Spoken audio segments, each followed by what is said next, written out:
Bem-vindo à Central de Vendas exclusiva de novembro. Quem está com a gente dessa vez é a EBS, uma parceira aqui do CT também. Então vem com a gente conhecer um pouco mais da EBS e da promoção que nós vamos trazer para vocês nos próximos 15 dias. Fica ligado!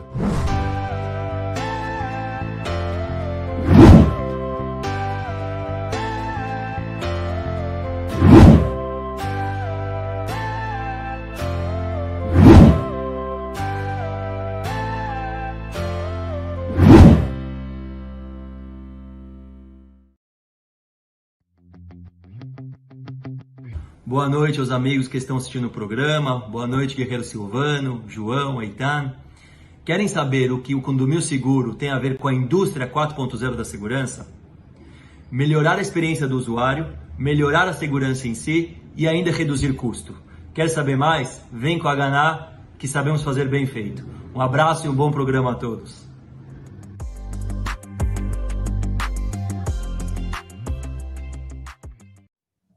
Boa noite, amigos do CT Segurança. Mais uma sexta-feira, mais um programa Condomínio Seguro, onde hoje vamos explorar um assunto, um tema que começa a tomar relevância na nossa sociedade: comunicação não violenta. E para isso, contamos honrosamente com a presença de dois convidados especiais, caros para nós. Nossa amiga Vanessa Muniz, que já está se tornando aqui frequentadora do nosso canal, com muito prazer, na qualidade de mediadora, e nosso amigo Roberto Costa, especialista em programação neurolinguística. Antes de mais nada, gostaria de reforçar o pedido a vocês para que dê o seu like, o seu joinha na linguagem do YouTube, para que a gente possa reforçar o algoritmo de divulgação e multiplicação desse programa e desse canal. Inscrevam-se nesse canal para poder receber os avisos dos nossos programas. Compartilhem esse texto, façam as suas perguntas, nos assistam e participem o quanto possível dessa nossa atividade. Em primeiro lugar, cumprimentar meus colegas de painel, Carlos Faria e Eitan Magal. Boa noite, meus amigos, como estão?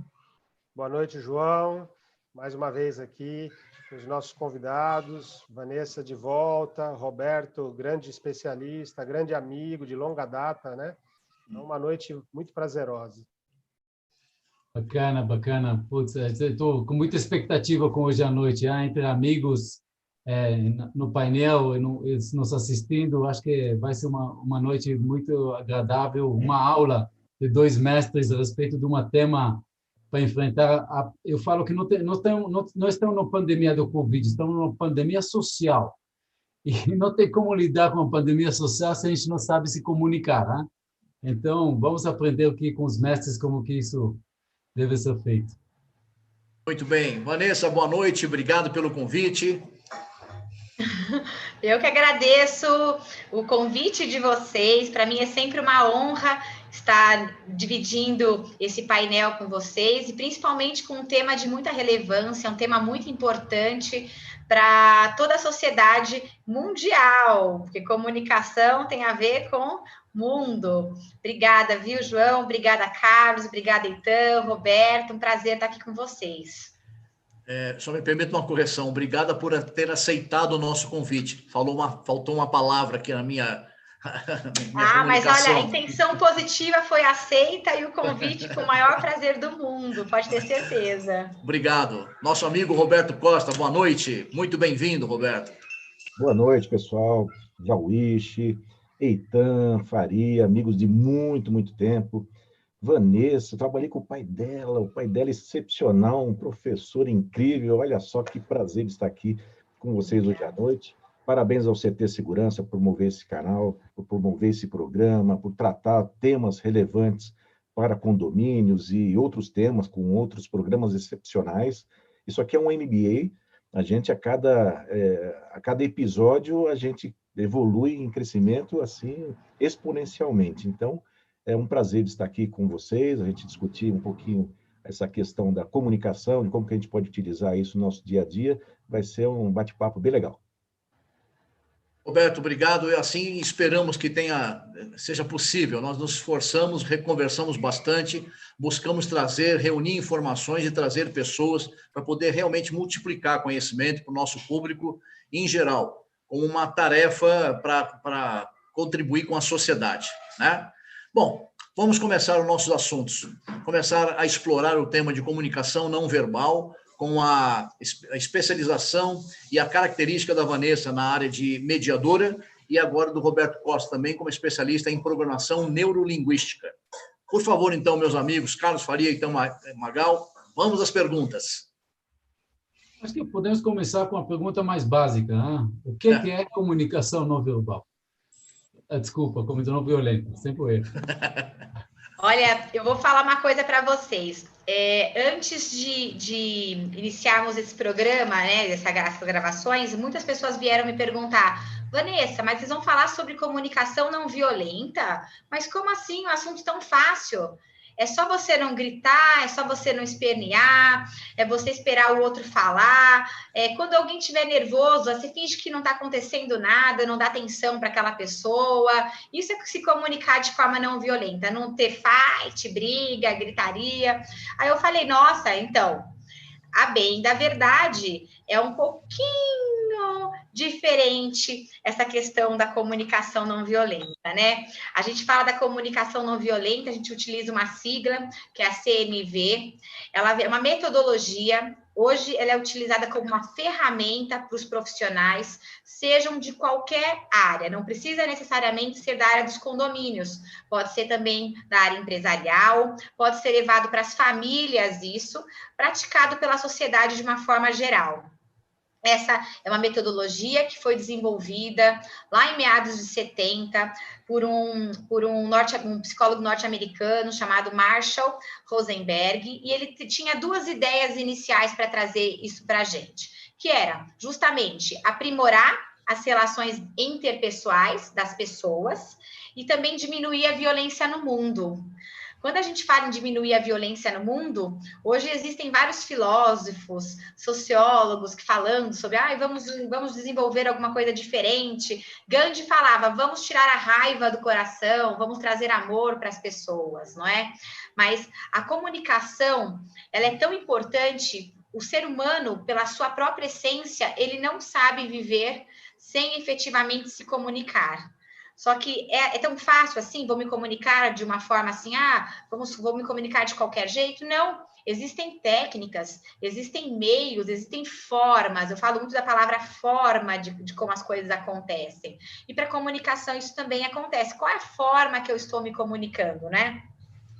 Como é que você está se expressando para o outro? Como é que o outro te enxerga? Como você enxerga o outro?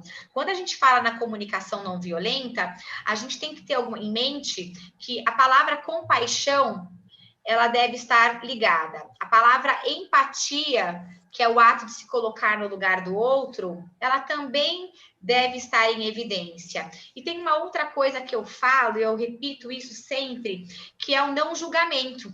Quando a gente está se comunicando com o outro, a gente não pode julgar o outro, né? Por isso que eu falo, nós temos que ter a visão empática, sermos pessoas empáticas, termos compaixão, afastarmos completamente a questão do julgamento, porque por hábito as pessoas elas têm a tendência de apontar o dedo para o outro, mas ela não está vendo que tem dedos apontados para ela também.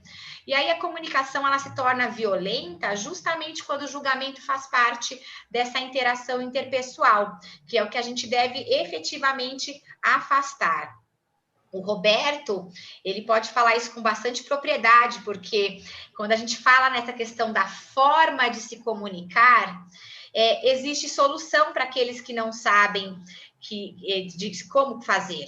Como eu faço isso? Eu aprendi a falar, eu aprendi a me comunicar dentro da minha casa, aí as pessoas trazem aquelas crenças limitantes que tem dentro da casa para a sociedade, e aí começa a gerar um monte de conflitos, né? Porque o comportamento humano, por essência, ele está ligado também aos conflitos. De que forma que eu vou resolver os conflitos? Através da comunicação não violenta.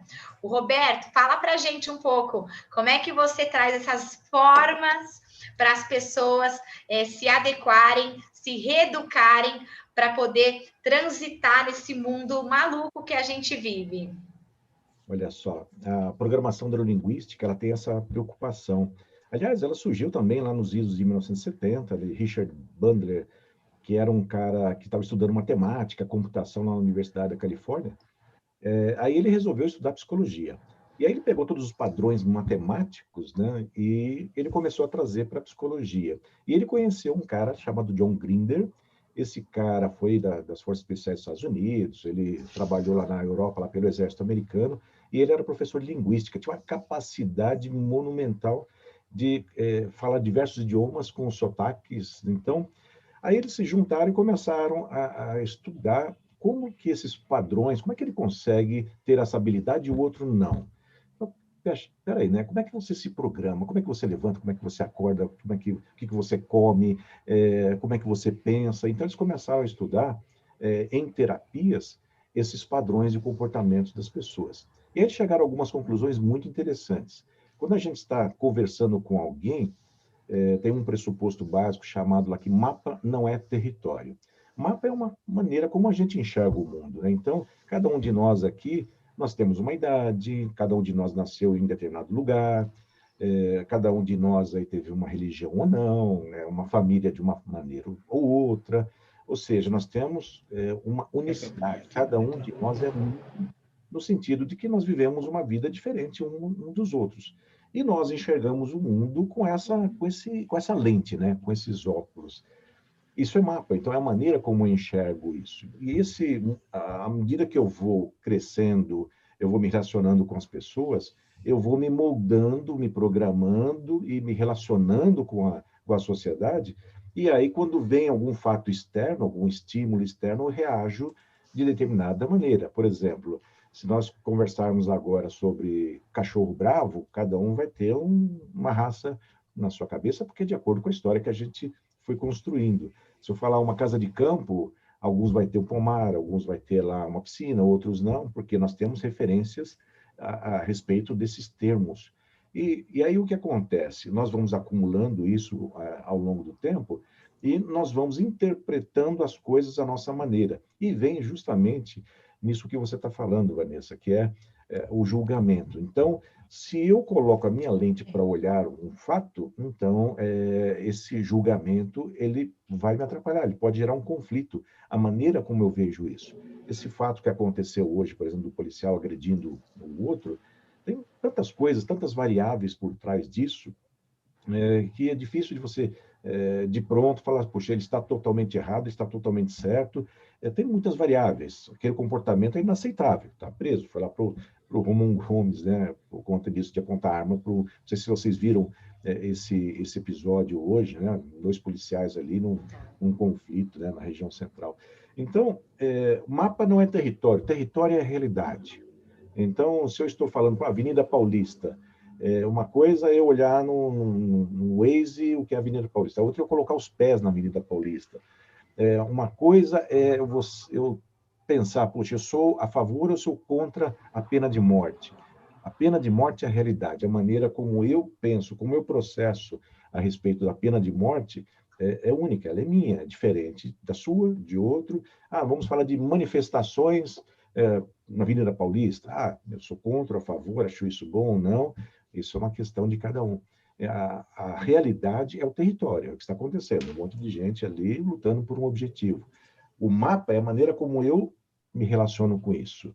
E aí vem os grandes conflitos, né? No condomínio tem muita gente diferente, né, Vanessa? Então, nossa, tem pessoas com diferentes histórias. Me conta aí, como é que é isso aí, lidar com tantos públicos distintos?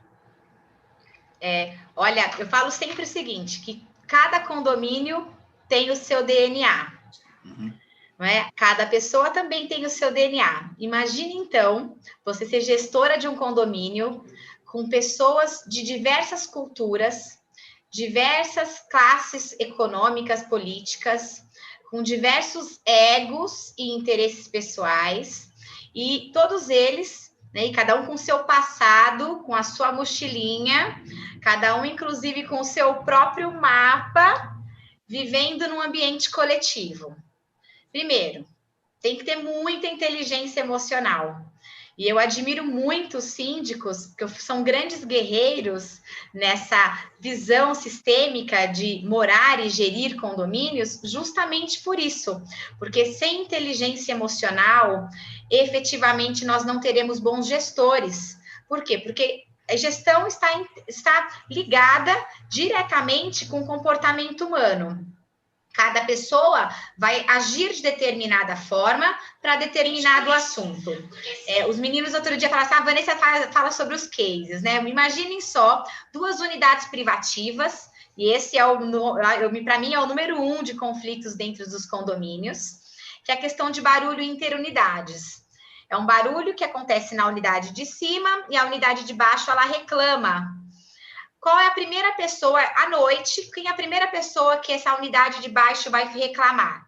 Ela vai reclamar para o porteiro, para os nossos queridos porteiros, que também devem ser muito bem treinados e ter inteligência emocional e saber lidar com essa ferramenta da comunicação eficiente, não violenta, porque ele vai ser a primeira pessoa a receber a bronca, a raiva, a ira de determinado morador, que pela sua percepção, com os seus óculos, como bem disse o Roberto, vai fazer uma reclamação.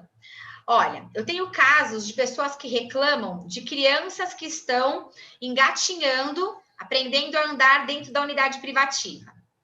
Como é que você vai impedir um bebê ou uma criancinha de aprender a engatinhar no apartamento? Nós temos a questão das pessoas que dão descarga nas suas unidades privativas. Aí o morador muito raivoso, bravo, reclama com a gestão de que o vizinho não pode dar descarga porque faz barulho. Aí ele reclama também do cachorrinho, que o pet, que fica andando no apartamento. Ele diz, coloque o cachorro num berço. Como é que você vai falar isso para o outro vizinho? Claro, quando existe realmente um barulho, um excesso, realmente uma falta de respeito, a gente vai usar as ferramentas para isso. Agora, imaginem só uma briga que não precisaria acontecer se o morador do andar de baixo tivesse um pouco de, primeiro, tolerância, porque para morar em condomínio tem que ter tolerância, e empatia, se colocar no lugar do outro. Aí, quando eles me procuram para falar sobre esses assuntos, eu claramente falo assim, olha, o que o senhor gostaria que eu fizesse? Eu trago a pergunta para ele. Eu falo, a gente tem algumas opções. O que nós poderemos fazer? A criança precisa aprender a andar e ela mora naquela unidade privativa. O que o senhor faria se fosse meu filho? Seu filho? Aí ele responde, mas não é meu filho. Aí eu falo, então, mas poderia ser. O que eu vou dizer para o pai e para a mãe que o senhor não quer que a criança fique engatinhando no apartamento? Ele fala, não, mas aí não é obrigação minha, é sua. Aí eu falo, mas pensa só, como é que eu vou falar isso? Eu não sei nem como fazer, o senhor pode me ensinar? Eu falo desse jeito, o senhor pode me explicar como que eu poderia fazer? Eu não sei. Eu vou falar o quê? Eu não sei o que a pessoa vai fazer. A criança, a pessoa cai a ficha, pum. Você mostrou para esse morador, com a visão sistêmica da coisa, fazendo com que ele se coloque no lugar do outro, para a gente chegar numa solução. A mesma coisa, eu falo, olha, tem uma reclamação também do seu apartamento que o senhor dá descarga à noite. Aí ele fala, mas como é que eu não vou ao banheiro e vou dar descarga? Aí eu falei, então, o senhor está reclamando do seu vizinho de cima? Aí eu falo, o senhor também está incomodando o vizinho de baixo? Aí ele fala, mas o vizinho nunca reclamou. Eu falei, então, é porque ele se coloca no lugar do senhor. Então, a gente vai trazendo mecanismos para mostrar o quanto a empatia é imprescindível para a comunicação não violenta. Fazer com que a outra pessoa retire, como falou, adorei, o Roberto falou, retire os óculos dele, a percepção que ele tem daquilo, né? Porque ele cria uma percepção daquilo que está acontecendo. Aí a gente tem que mudar o cenário. A gente muda o cenário, ele muda a percepção daquilo que ele entende como uma verdade dele e não como uma verdade do que seria do comum, né? Porque aí a gente leva os interesses coletivos. E aí a gente pergunta, o que é que pode ser feito? Muda o cenário, muda a forma. Ao invés de começar com algo negativo, vamos falar de forma positiva, trazer os assuntos de psicologia positiva que a gente ama falar, não é? para aquele assunto, sem querer trazer mais briga, mas trazer soluções e fazer com que aquela pessoa que está reclamando, querendo realmente agir de forma violenta, para que ela também participe do processo e traga aquela solução que é para todos, né? Não tem como ser diferente, é uma questão que é para todos. E aí, claro, vou passar para vocês falarem aí, perguntarem para a gente, mas tem tantos benefícios a questão da comunicação não violenta, tem tantas técnicas para se chegar numa composição através da mediação que são incríveis e que efetivamente funcionam. É lindo, não é? Se comunicar é maravilhoso, olha que lindo. E tem uma questão bastante importante, sempre para a gente considerar, que o conflito é o natural, é o normal. O conflito é o normal. A paz, ela é a exceção. A partir do momento que a gente começa a compreender isso, aí vem surgindo regramentos, maneiras, treinamentos, limites, os estatutos aí para tentar encaixar as pessoas aí em seus limites, não é? E aí a gente vai explorando dentro dessas circunscrições, a gente vai trabalhando com as pessoas, ora sendo um pouco mais duro. Tem uma técnica em programação neurolinguística que se chama TOTS. Testa, observa, testa, sai. O que é isso? Ela parte do princípio que se você continuar fazendo as mesmas coisas da mesma maneira que você vem fazendo, você vai continuar obtendo os mesmos resultados que você vem obtendo. Então, eventualmente, uma gestão, ela manda uma notificação. Ela já mandou 18 notificações lá, mas não resolve. Então, aquela maneira, aquela forma de tratar aquele problema com aquela pessoa não está trazendo resultado. Então, é o momento de testar uma outra. Então, testa, observa. Poxa, eu testei agora num bate-papo que nem esse. Aí um papinho gostoso, me ensina aí como é que eu posso fazer e tal. Aí o cara entrou nessa aqui e fala, puxa, legal, gostei dessa maneira, eu vou mudar meu comportamento. Opa, testa, observa, testa de novo, e aí sai, é o TOTS. Então, com isso, a gente vai descobrindo maneiras de lidar com esses conflitos. O conflito, ele é natural. Então, muita gente reclama, né? Fala, poxa, eu não consigo mudar o outro, aqui é sempre a mesma coisa, mas não tenta uma alternativa diferente. Então, né, essa forma que nem a Vanessa está comentando, de como alterar, de como extrair do outro, extrair a solução do outro, essa criatividade, ela é importante. Hoje a gente vive num conflito, hoje nós estamos num momento de pandemia, está todo mundo sufocado, tem muita gente depressiva, com o saco cheio de tudo, né? Estão doentes, e elas vão manifestando isso aí. Então, esse olhar, né, de cuidado, de acolhedor, ele vai ajudar a gente a adotar uma alternativa melhor de comunicação com o nosso público, e eventualmente até criar campanhas dentro dos condomínios, nos totens, em palestras, em reuniões, uma mensagem positiva, na rede de WhatsApp, dá para explorar muita coisa em comunicação. Legal, né? Legal. Roberto, deixa eu aproveitar o seu gancho, você levantou aí, eu vou cortar, né? Vamos lá. Como a Vanessa colocou, não existe, até onde eu saiba, não, um curso para ensinar pessoas a morarem em condomínio. As pessoas primeiro mudam e aí aprendem na marra. Gostei, olha só. Vamos montar um curso. Isso. Aí a gente está falando aqui de treinamento, os profissionais que lá trabalham, em geral, têm algum nível de treinamento, algum tipo, tem reciclagens e tal, mas moradores não. E poucos condomínios que eu conheço têm iniciativas como essa que você colocou, de programas internos, para fomento de assuntos, de temas que são de relevância para aquela comunidade, para aquela sociedade, né?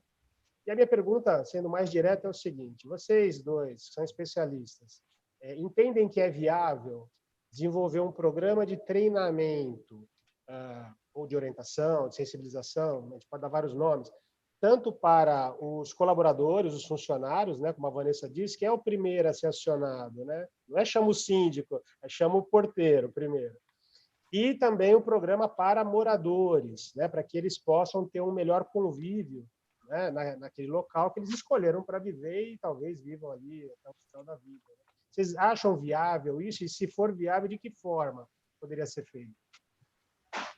Olha só, eu nos meus condomínios, principalmente os condomínios maiores, com 400 famílias, de 6 em 6 meses, eu faço um treinamento com o time. Normalmente, nesses condomínios maiores, nós temos empresas de segurança terceirizadas, que obviamente as empresas já fazem um treinamento, mas eu acho importante essa pessoalidade do síndico com o time.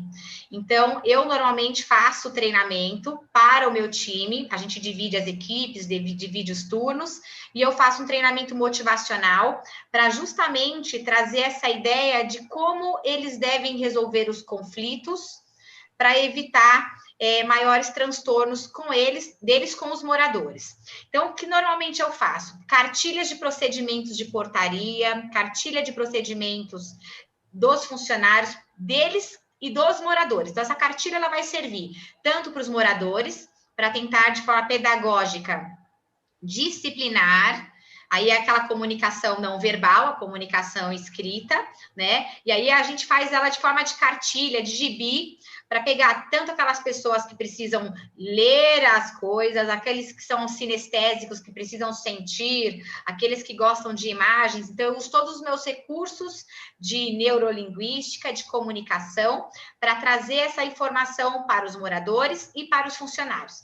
Funciona muito esses encontros, e são encontros lindos, porque cada um tem oportunidade de falar, eu falo, eu os ouço, eles têm as oportunidades também de falar aquilo que não está agradando para melhorar, a forma como os moradores falam com eles, aí eu depois transformo isso em comunicados pedagógicos para toda a massa condominial, para eles saberem o que está acontecendo, nas assembleias, seja ela hoje virtual ou presencial, trazer esse feedback para os moradores da forma como eles estão tratando o outro nas suas comunicações, para que elas não sejam violentas, e sim, hoje existe muita truculência de moradores que, sob a sigla "eu pago condomínio", acha que os empregados, os funcionários do prédio estão lá à mercê deles, para que eles sejam ofendidos, maltratados, rechaçados.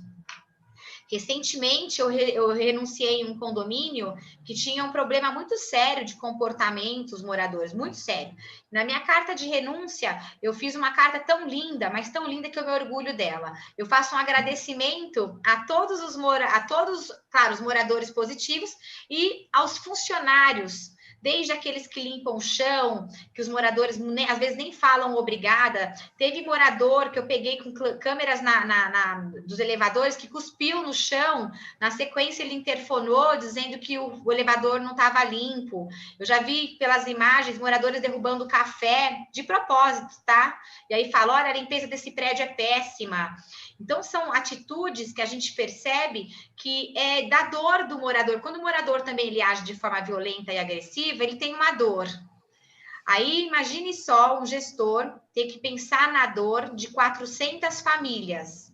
Não é algo fácil, não é algo normal até. Então, por isso que você falou uma coisa, Carlos, que é o que eu brigo hoje. Eu brigo para que as pessoas tratem os outros com educação, respeito, principalmente os funcionários, que é a parte mais fraca dos condomínios, com amor, respeito, consideração, montando cartilhas, falando abertamente para os moradores o que está acontecendo, para que eles se coloquem no lugar dos funcionários também, para que tenham uma decência no seu comportamento, para que os conflitos também diminuam, porque muitas vezes o morador ele não diminui o conflito, ele age de forma violenta, porque o gestor não fala nada. Ele fala, vou me manter aqui neste condomínio, ganhando a minha nota fiscal, ai, dane-se, tô nem aí. Só que quando ele corta o conflito, ele sempre nasce pequenininho. A Ana Luísa Pretel, que foi minha professora, ela fala sempre isso, o conflito ele nasce pequeno, ele vai crescendo como um bolo se você não o corta pela raiz. Aí, como o Roberto falou, as pessoas vão experimentando, precisou de 18 notificações para resolver o problema lá atrás, aí o problema já está grande. E quando o problema é grande, é claro que é mais difícil controlar. Então, infelizmente, mas Roberto, se você quiser, a gente pode montar um curso disso, eu vou topar, fazer um curso de como se preparar para viver em condomínios. As pessoas não fazem curso para noivos, gente? Isso aí. Fazem. Como é que eu vou casar? Não é? Vamos fazer um curso preparatório para viver em comunidade, né? Meus colegas, veja que interessante que está se tornando esse programa.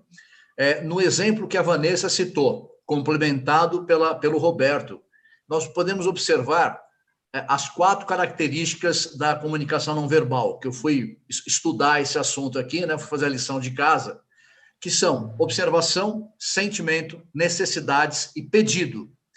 Nessa descrição que vocês fizeram, seja de case, seja do exemplo da figuração do Roberto, todas elas estavam contidas, talvez não nessa ordem, mas todas estavam contidas para poder criar essa situação, mudar a forma, entender a dor, observar o que se passa no cenário e aí oferecer o pedido. Como eu faço?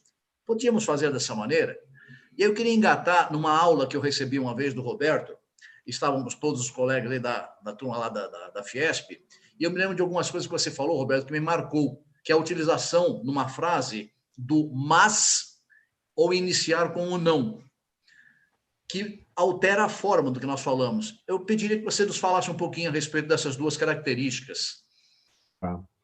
O não, a gente aprende vários nãos desde pequenininha. Não mexa nisso, não sobe ali, não faz isso, não faz aquilo, tal. Então, o não a gente já meio que rejeita por essência, né? Desde lá da infância, não é? Então, o não, ele provoca o comportamento que você quer evitar. Um exemplo, não pense na cor azul, né? Então, o fato de eu evocar, iniciar e colocar o não na frente, você automaticamente pensa na cor azul, porque eu estou provocando isso. Então, eu posso dizer para você, pense na cor vermelha, eu já estou excluindo o que eu quero, né? Então, tem que fazer sentido na mente das pessoas.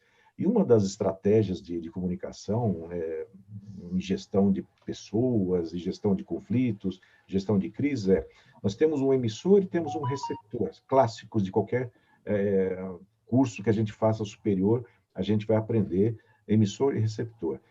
Por trás disso aqui, então, eu quero... Qual é a mensagem que eu quero que chegue, de fato, para o outro, né? Então, o resto vai ser uma maneira de como que a gente vai tratar isso. É por uma cartilha, é por um gibi, é por uma palestra, é por uma mensagem lá no Totem, é criando lá, por exemplo, uma confraria lá no grupo, é fazendo eventozinhos. Então, ou seja, se eu tenho um extremo interesse no outro, eu vou criar alternativas para poder trazer, né, um novo DNA. Eu gostei desse termo, né, que o Vanessa colocou, do DNA do condomínio, então, aspectos culturais.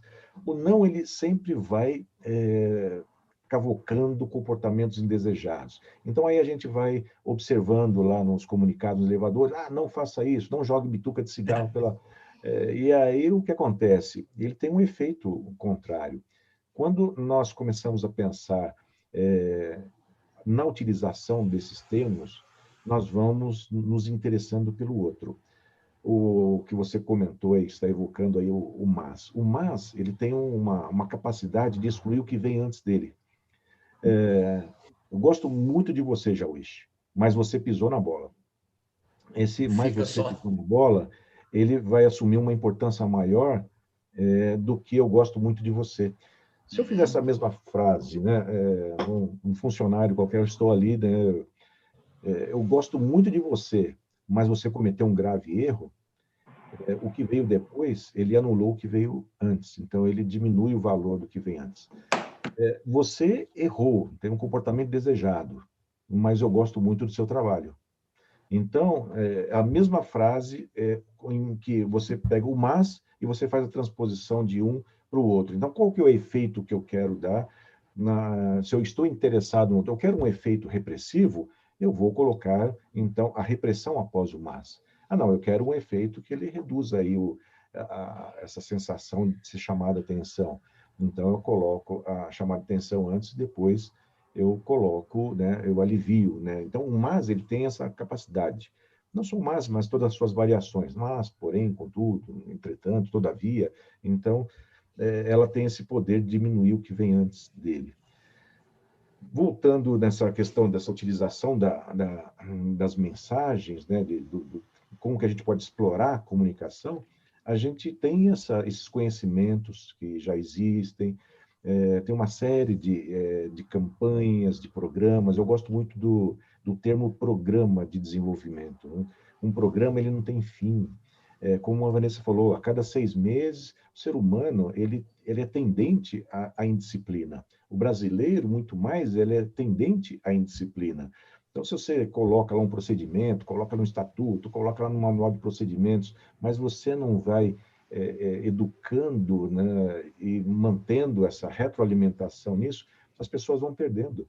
Então, nós precisamos retroalimentar para tudo. Procedimentos de portaria, procedimento do condômino, todos os procedimentos de acesso, de convívio. Então, essa retroalimentação é importante. 6 meses, né, é um programa, talvez a Vanessa não consiga colocar antes, mas isso é coisa para a gente fazer quase que diariamente, né? Para que as pessoas, a gente vá doutrinando, a gente vai condicionando as pessoas a pensar de determinada maneira. E uma estratégia de PNL espetacular para isso, ao utilizar todas as campanhas desses programas, é uma coisa que se fala muito, que ouvido não tem porta. Ouvido não tem porta é o seguinte, nós estamos conversando agora. Tem gente aqui nos assistindo, tem vários amigos, seu pai está aqui também, Vanessa, né? Um abraço, né, Muniz, um grande amigo, André de Pauli, espetacular, estou vendo aqui vários especialistas, vários amigos. Uma das estratégias aí para a gente estar sempre utilizando, então, é essa retroalimentação. Ouvido não tem porta. Você pode estar concordando, você pode estar discordando, discordando frontalmente, porém, em algum momento, quando você se deparar com alguma realidade relacionada a isso que nós conversamos, você vai lembrar de mim, você vai lembrar da Vanessa, você vai lembrar dessas coisas. Então, não percamos oportunidades de lançar informação. Você está lá numa reunião está rolando um pau danado de condomínio, que é o normal, não é? Então, lance lá uma frase, deixa lá de fundo lá alguma mensagem, como eu tenho aqui um quadro aqui de fundo, isso aqui tem sentido, né? Um quadro atrás de mim, então são mensagens subliminares que nós podemos trabalhar com as pessoas. Então, lançar mão dessas ferramentas para fazer com que essas pessoas vão conseguindo conviver melhor, que é o nosso objetivo, gerar mais qualidade de vida para todos, né? Não sei se eu respondi, estendi. Muito bacana. Nossa, Eu só queria contribuir aqui com uma frase que eu achei quando eu estava pesquisando, uma frase de Deepak Chopra. Ele diz que a comunicação não violenta conecta a alma das pessoas. Eu achei uma definição interessante, porque ela mostra exatamente qual é o objetivo. Para mim, pelo menos, foi uma luz muito interessante. Mostrou o objetivo da comunicação não violenta. Falar a ponto de tocar a alma das pessoas.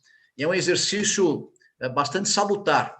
Acho interessante quando nós conseguimos trazer as pessoas, tocar a emoção das pessoas, tocar na alma das pessoas, para poder talvez diminuir um pouquinho o calor, o nervo da situação, a tensão daquele momento, e aí trazer para um ponto de serenidade onde todos possam se compreender.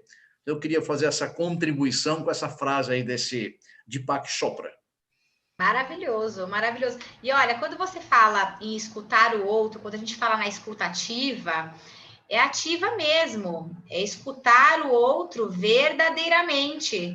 E assim, se concentrar naquilo, olhar aquela questão do olho no olho, tô olhando nos seus olhos, olhar, ter atenção, ouvir verdadeiramente, mas também, quando você está ouvindo, dar os seus feedbacks e também receber os seus feedbacks, porque isso aí a gente fala muito, né?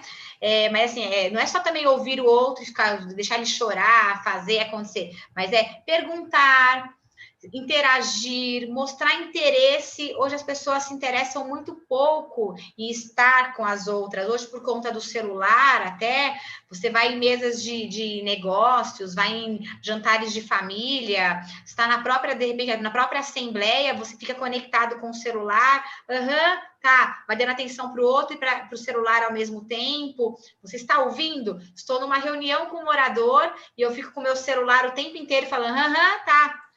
Tá, tô prestando atenção, tá? Tô prestando atenção. Não tá ouvindo verdadeiramente. A gente tem que falar na palavra genuína, as pessoas hoje não sabem mais que é genuíno, né? Genuinamente, verdadeiramente, com respeito à dor daquela pessoa. O João, quando ele fala no 5º no quarto requisito, né, da questão da comunicação não violenta, que a gente fala do pedido, aquela pessoa, para gerar o pedido, ela tem uma dor. Qual é essa dor?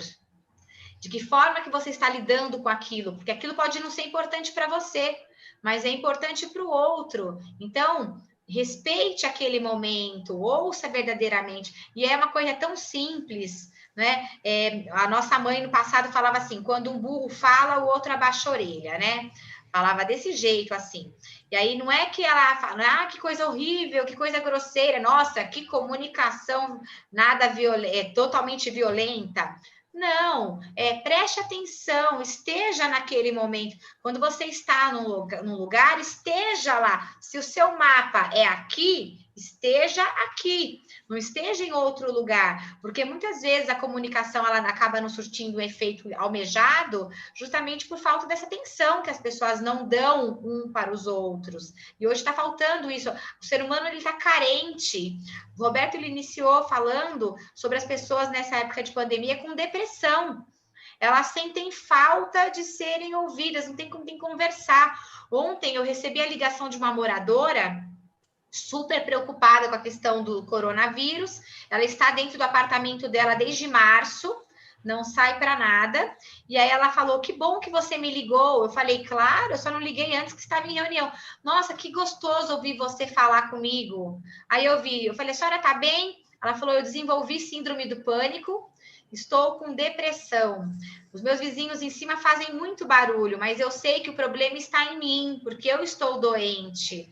Aí eu falei, nossa, que bom que a senhora pensa dessa forma. Quando a senhora quiser conversar, a senhora pode ligar para mim, eu vou ouvir a senhora. Ela disse, com tanto trabalho que você tem, você vai ter tempo de falar comigo? Eu falei, eu vou ter tempo de falar com a senhora. Nem que seja 5, 10 minutos, mas eu vou ter o maior prazer do mundo em poder conversar com a senhora. Ela falou, eu tenho 66 anos de idade. Você tem quantos?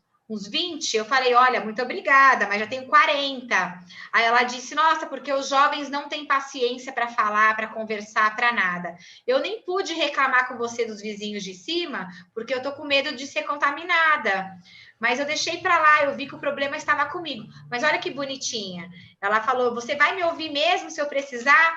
Falei, vou te ouvir sim, com certeza. Então, hoje é uma raridade as pessoas ouvirem as outras. A gente fala muito, por isso que tem aqueles 3 macaquinhos, não é? Assim, assim, assim. A gente tem que saber quais são os momentos, né? De se calar, de ouvir, de observar. E a observação, a gente aprende muito mais na observação do que efetivamente na comunicação verbal.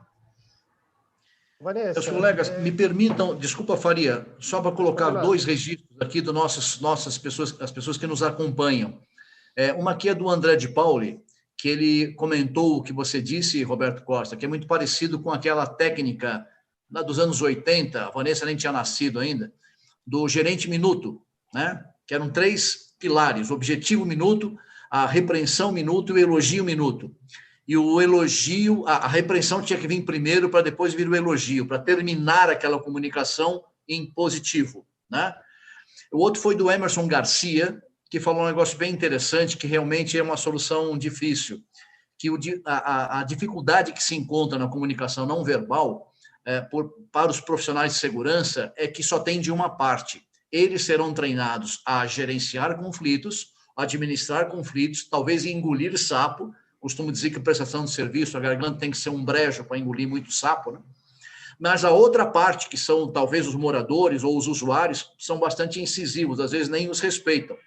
Então, é um exercício de resiliência muito grande. Foi a contribuição aqui do Emerson Garcia.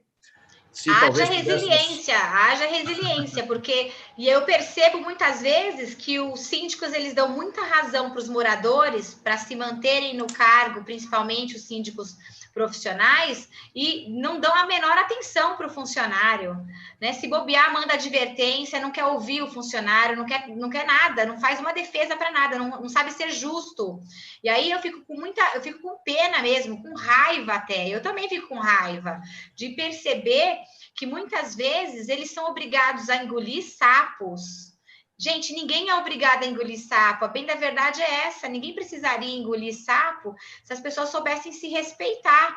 É por isso que eu falo, nos condomínios principalmente, o eu pago condomínio ainda tem força entre os moradores. Só que pagar condomínio é obrigação. Eu cheguei numa assembleia que eu participei na semana retrasada e eu fui presidente da assembleia.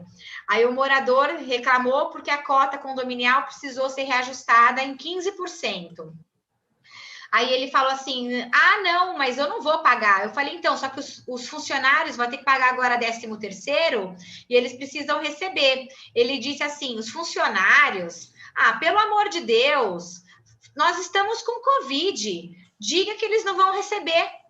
Aí eu falei, olha, a gente pode fazer uma coisa bem interessante. O que o senhor acha de o senhor assumir a portaria? Ele disse, eu pago o condomínio. Eu falei, então, o condomínio está deficitário, o senhor não quer pagar os empregados do prédio e o senhor também não quer ficar na portaria. Como eu era presidente da Assembleia, e nem moradora e nem síndica, aí eu lasquei o verbo. Eu falei, bom, se o senhor não tem condições de morar dentro de um condomínio, o senhor tem que se mudar. Ele falou, como é que é?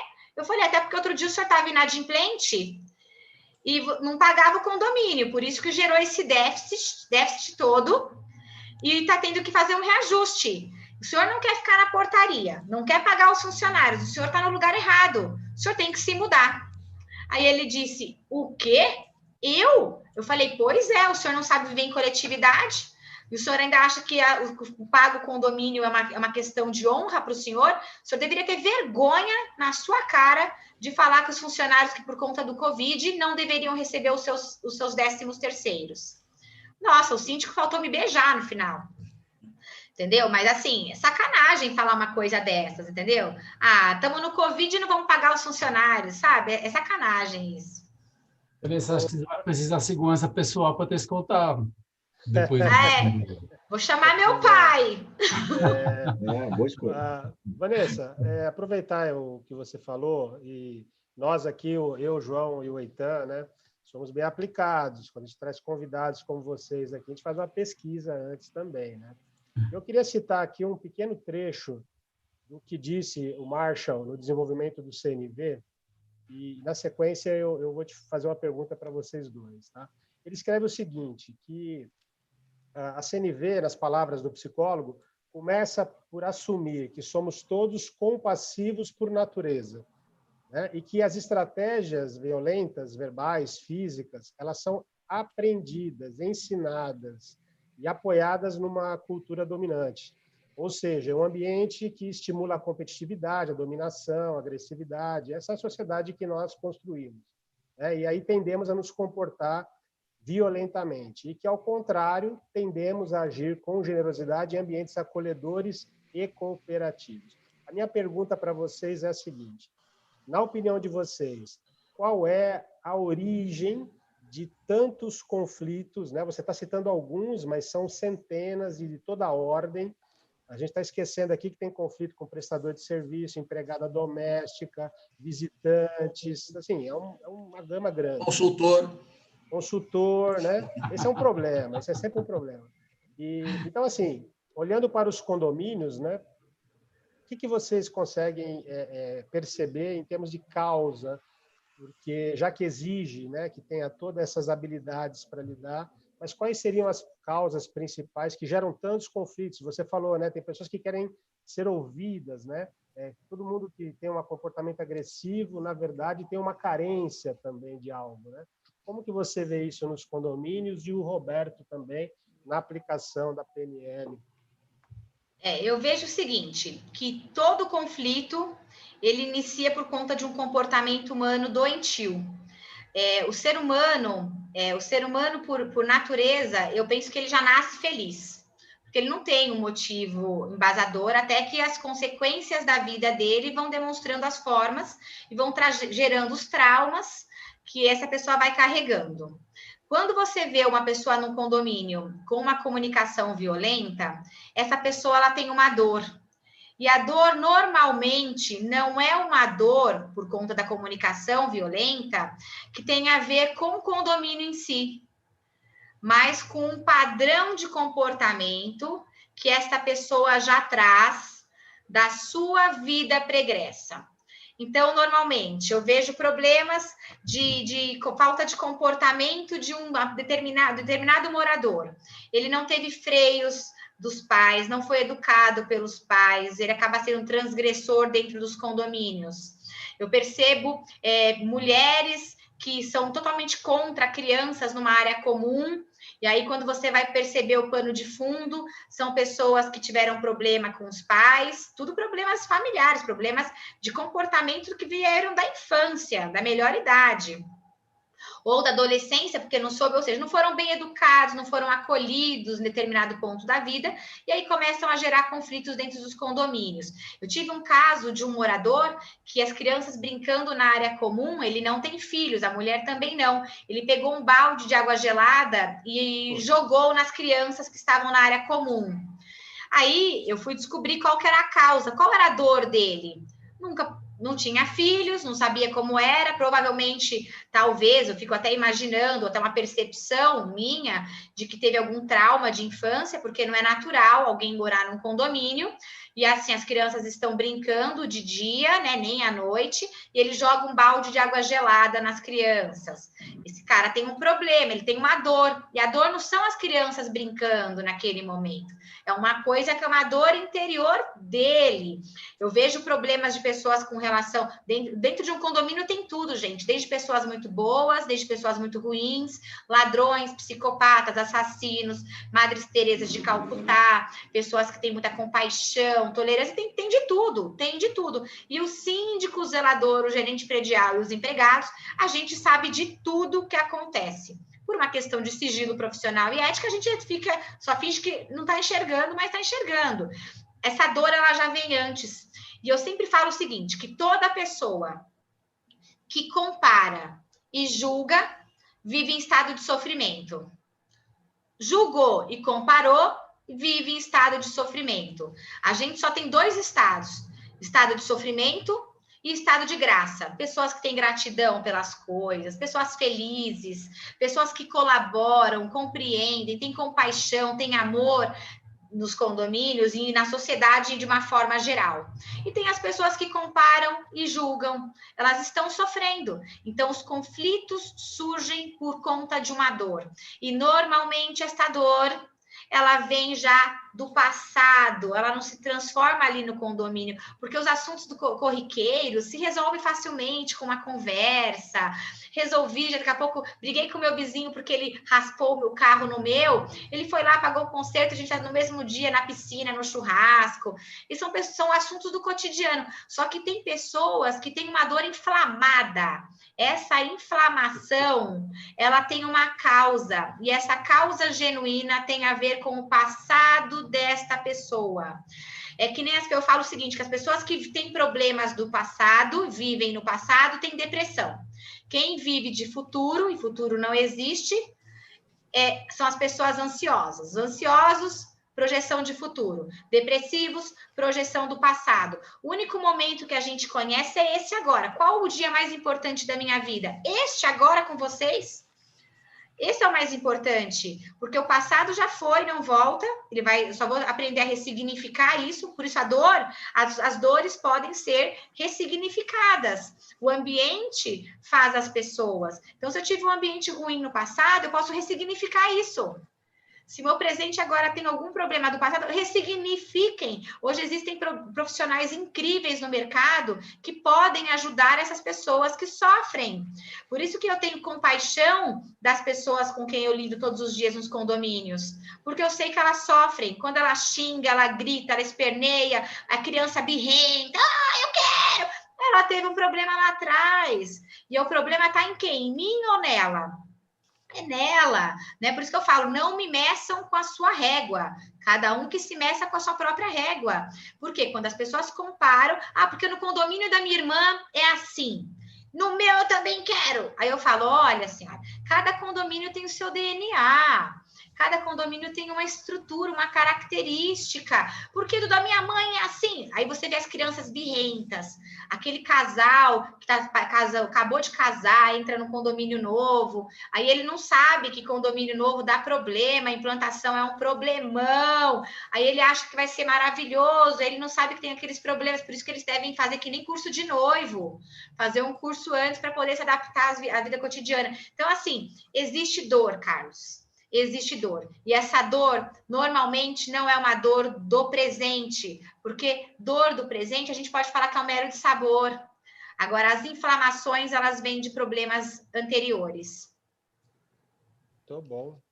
Agora, bastante importante isso, né? Em programação neurolinguística também se trata essa questão dos significados, ressignificados. Há especialistas em estresse pós-trauma que procuram, né, dar um outro olhar para aqueles velhos problemas. A questão das crenças, que as pessoas vão trazendo isso até de outros condomínios, de casa, então ela acredita que aquilo é verdade, isso é mais profundo, é mais trabalhoso, né, de conseguir remover, ressignificar isso. É importante que a gente compreenda alguns princípios de convivência do ser humano, né? Existe lá em Israel um chamado teste de integridade. Eu gosto de comentar que eu não tenho aqui a fonte dele agora, mas ele diz o seguinte: 8% da população mundial, isso foi validado cientificamente, 8% da população mundial ela é desonesta. Desonesta em todos os sentidos, né? Ela comete delitos, de diversas maneiras. Numa outra ponta, 8% são de pessoas honestas. Pode estar todo mundo fazendo tudo errado, 8% não vai fazer, né? Então, se tiver todo mundo lá saqueando um supermercado, 8% não vai fazer. Se tiver todo mundo destruindo lá um estádio, lá 8% não vai fazer. E aí nós temos, de um lado, 8%, né, de desonestos e 8% de honestos. 8 e 8, 16 para 100%. Nós temos 84% que são denominados de conformistas. Por que conformistas? Porque eles vão viver conforme o nível de controle sobre o indivíduo. Por isso que nós temos leis, por isso que nós temos estatutos, por isso que nós temos normas e procedimentos, nós temos rigidez, por isso que nós treinamos as pessoas em cima disso, por isso que existe compliance, para poder gerenciar esses desvios, né? E quanto mais pressão sobre o indivíduo, você aproxima mais dos honestos do que dos desonestos. Os desonestos vão sempre arrumar um jeito de fazer alguma coisa errada. É o que a Vanessa falou, que o cara cospe lá no elevador para depois reclamar da sujeira lá no condomínio. Então, é da essência da pessoa, né? E tem um livro muito bom que se chama Psicologia das Multidões, né, de Gustave Le Bon. Isso já é 1900 e nada. Ele já falava, né, que a grande massa ela segue o que está acontecendo. Ela perde a identidade dela. Então, se você tem num condomínio muita gente reclamando e um DNA, né, uma cultura da coisa ruim, do desmando, dessa má convivência, pessoas de bem vão aderir a isso, né? Isso aí psicologicamente é definido. Então, daí que vem essa reprogramação. Então, é o efeito manada, né? É o efeito manada. Então, a céfala. A turba é a céfala. Exatamente, é isso. Inclusive, no meio militar, a gente trata das turbas, né? Uhum. Então, ao perceber isso, são as oportunidades que, tendo isso em mente, em verdade, né, eu quero construir um DNA diferente aqui para o condomínio. Quais são as oportunidades de comunicação, quais são as ações? Por isso que eu defendo a questão de um programa. Um programa constituído de diversas etapas, diversas frentes. Ora, com um bate-papo, ora com uma ação, ora com alguma coisa acontecendo, mas ele tem que ser, o ser humano ele precisa ser bombardeado para isso. E com isso nós vamos fazendo com que aquele elemento que ele vai fugindo dessa frequência, ele acabe não tendo espaço para se expor tanto. Ele tende a estar mais controlado porque a ferramenta de controle sobre ele é muito grande. E ele tende a ficar mais circunscrito lá, menos espaço para ele se desafogar, para ele colocar expandir essa coisa ruim que está dentro dele. É uma questão social, né? Então, esses programas, né, que nem a Vanessa comentou, eu acho assim, espetaculares, né, da gente explorar bastante isso. A programação neurolinguística, comunicação não violenta e outras tantas, a psicologia positiva, outros tantos treinamentos são ferramentas extremamente úteis, mas o importante, o que é? Tem muita ferramenta, mas nós precisamos ter um plano. Esse plano é como que nós temos hoje, qual é o quadro que eu tenho aqui na minha frente? O que eu quero para esse grupo, para esse condomínio, que é diferente de um outro condomínio, que é diferente de um outro conjunto de casas. Então, para esse aqui, quais são as potências que nós podemos explorar aqui? E aí montar uma programação, né, para poder fazer com que as pessoas vão construindo esse novo DNA.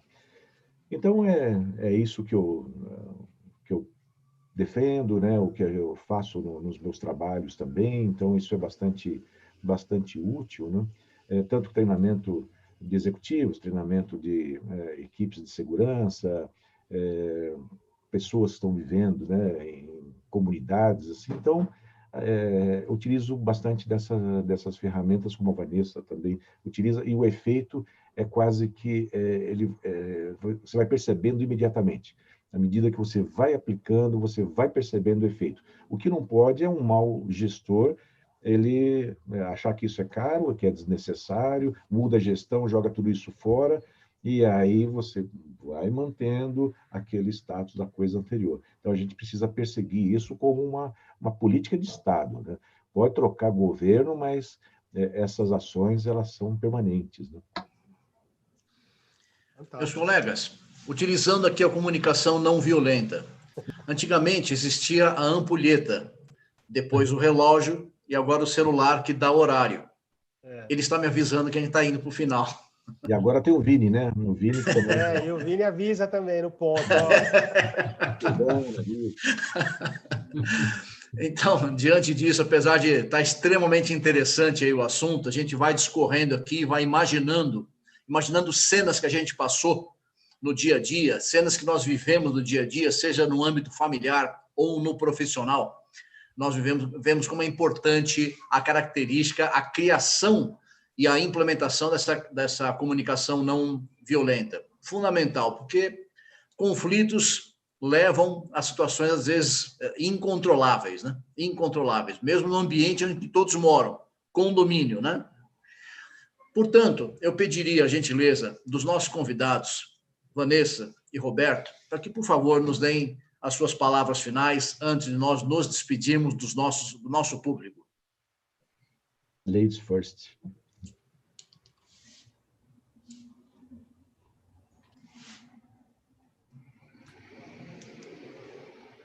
Olá, eu quero agradecer imensamente o convite para participar desse painel incrível sobre esse assunto de grande importância para a nossa vida em comum, nas relações interpessoais.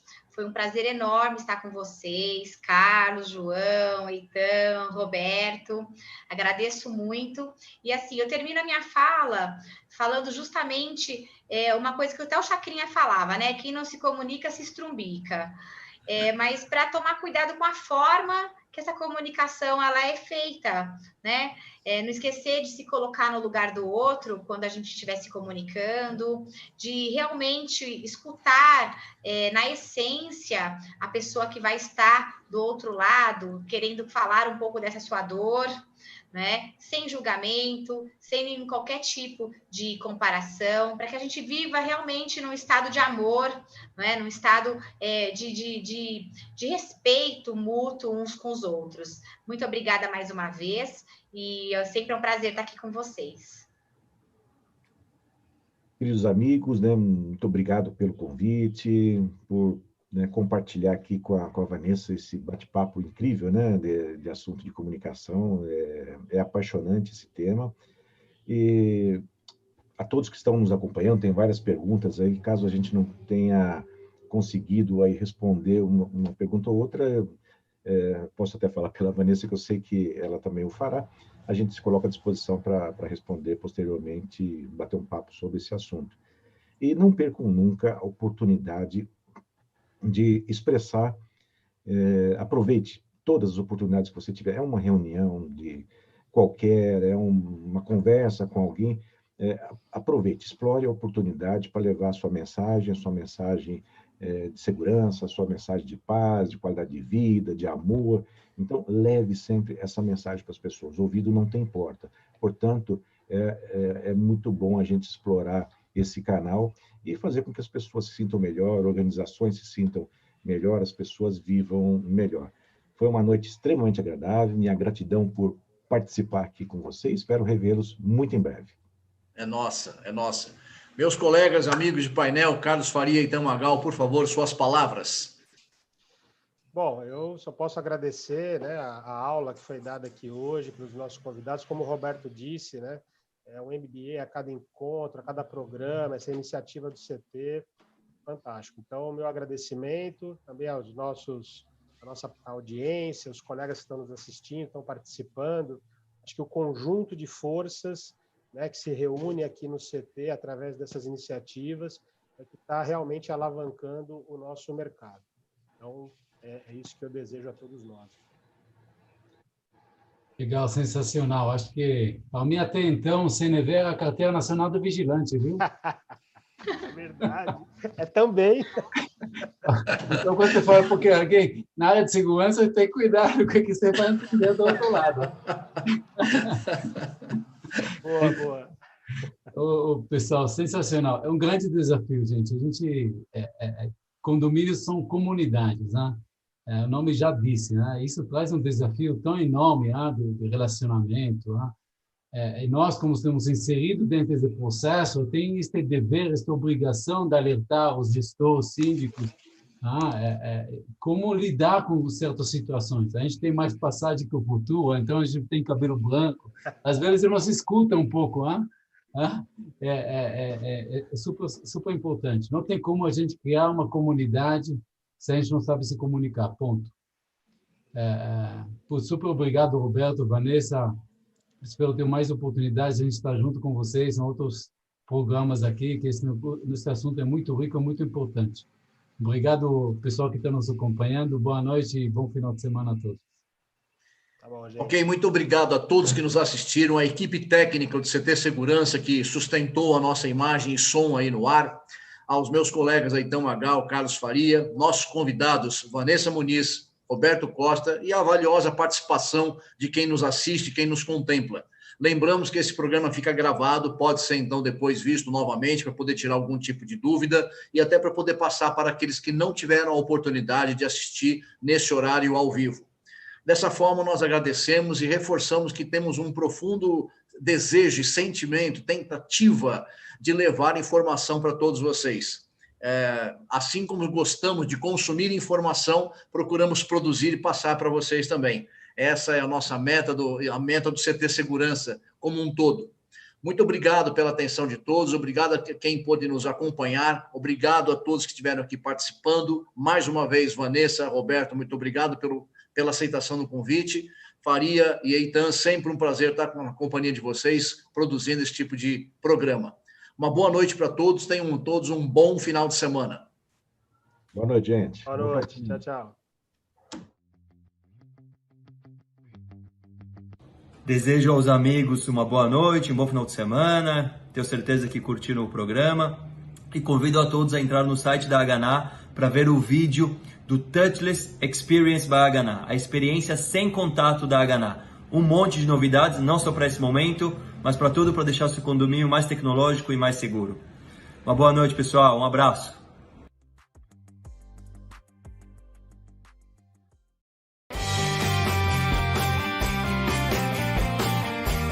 Bem-vindo à Central de Vendas exclusiva de novembro. Quem está com a gente dessa vez é a EBS, uma parceira aqui do CT também. Então vem com a gente conhecer um pouco mais da EBS e da promoção que nós vamos trazer para vocês nos próximos 15 dias. Fica ligado!